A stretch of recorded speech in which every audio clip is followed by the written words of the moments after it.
انسان کو سمندر کے کنارے آباد ہوئے تقریباً 300 سال ہوئے ہیں۔ سمندر یعنی نمکین پانی، وہ نمکین پانی جو اس کرۂ کے 4 میں سے 3 حصے ہیں، ایک حصہ خشکی اور 3 حصے نمکین پانیوں کے سمندر۔ اس سمندر میں مچھلیاں ہیں۔ یہ بات انسان نے کئی ہزار سال پہلے دریافت کر لی تھی۔ اسی لیے سمندر کے کنارے وہی لوگ اپنے خاندان یا قبیلے کے ساتھ آباد ہوئے جو مچھلیاں پکڑنے کا فن یا تو جانتے تھے یا وقت کے ساتھ انہوں نے یہ فن سیکھ لیا۔ ان لوگوں کو ہم آج کی زبان میں مچھیرے کہتے ہیں۔ مچھیروں کی آبادیاں چھوٹے چھوٹے قبیلوں یعنی چند سو انسانوں پر مشتمل تھیں، جیسے کہ افریقہ کے ساحلی علاقے جو بحر ہند کی طرف ہیں، خلیج بنگال، جزائر غرب الہند یعنی ویسٹ انڈیز اور جزائر شرق الہند یعنی انڈونیشیا کے علاقے، جاپان اور فلپائن کے جزائر، خلیج فارس یعنی امارات سے لے کر جزیرہ نما قطر، کویت اور ایران کی بندرگاہ، بندر عباس اور چابہار اور پھر گوادر کا ساحل۔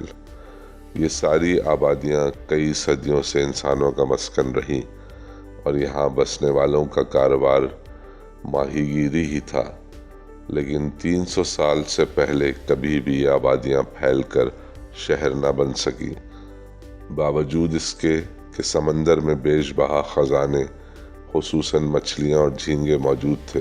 لیکن 2 ایسی اہم وجوہات تھیں جن کے باعث ماہی گیروں کی یہ بستیاں ہی رہیں، گنجان آباد نہ ہوئیں۔ پہلی وجہ پینے کے پانی کا نایاب ہونا اور دوسرے سمندر کو انسان کا تجارت کے لیے استعمال نہ کرنا۔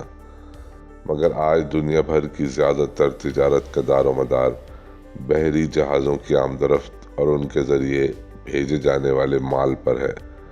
یہ تجارتی آمد و رفت سال کے 365 دن اور 24 گھنٹے جاری رہتی ہے اور ہزاروں بحری جہاز بحر ہند، بحر اوقیانوس اور بحر الکاہل میں سمندر کا سینہ چیرتے ہوئے اپنی منزل کی جانب گامزن رہتے ہیں تاکہ دنیا کے انسانوں تک ان کی ضرورت کی چیزیں پہنچا سکیں، کیونکہ دنیا کا ہر ملک ہر چیز نہیں بناتا، یہاں تک کہ دنیا کا ہر ملک ہر چیز اگا بھی نہیں سکتا۔ آپ کو یہ جان کر حیرت ہوگی کہ دنیا میں استعمال ہونے والا وینیلا، جو کہ ایک پھول ہوتا ہے، اور اس پھول کا فلیور دنیا کے تقریباً تمام ملکوں میں آئس کریم، کسٹرڈ اور دیگر کھانوں میں استعمال کیا جاتا ہے۔ وینیلا کی کل پیداوار کا 80% صرف ایک جزیرے پر اگایا جاتا ہے اور اس جزیرے کا نام ہے میڈاگاسکر۔ ایسے ہی دنیا کے بہت سارے پھل، خاص طور پر خشک میوے جیسے کاجو، چلغوزہ، اخروٹ وغیرہ۔ کاجو کی کاشت مشرقی اور مغربی افریقہ میں بھی ہوتی ہے، مگر پوری دنیا کی کل پیداوار کا 21% صرف ویتنام میں پیدا ہوتا ہے۔ اسی طرح ساگوان کی لکڑی، جسے عرف عام میں ٹیک ووڈ اور برما ٹیک کہتے ہیں۔ برما ٹیک ساگوان کی وہ قسم ہے جو برما میں پیدا ہوتی ہے اور دنیا کی سب سے مہنگی لکڑی ہے۔ ساگوان گھریلو آرائش اور فرنیچر بنانے میں استعمال ہوتی ہے۔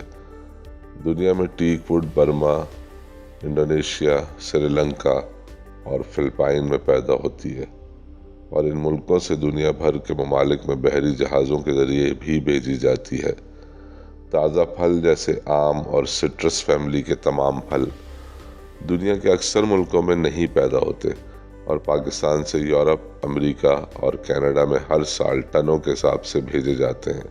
یہ سارا عمل سمندر کے راستے بحری جہازوں کے ذریعے ہی ممکن ہوتا ہے۔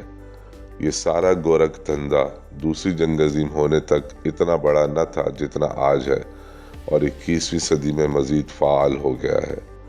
جب دوسری جنگ عظیم ختم ہوئی تو جنرل مونٹگومری نے ایک جملہ کہا تھا کہ 21ویں صدی میں جس ملک کے پاس بحر ہند کا کنٹرول ہوگا وہی ملک دنیا پر حکمرانی کرے گا۔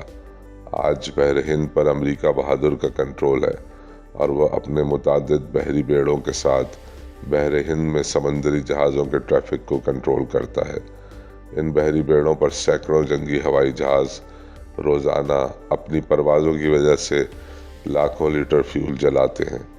جب امریکہ دنیا کے لیے کوئی حکم جاری کرتا ہے تو ساری دنیا کو اس لیے ماننا پڑتا ہے کہ دنیا کی تمام بحری تجارت امریکی فوج کے کنٹرول میں ہے۔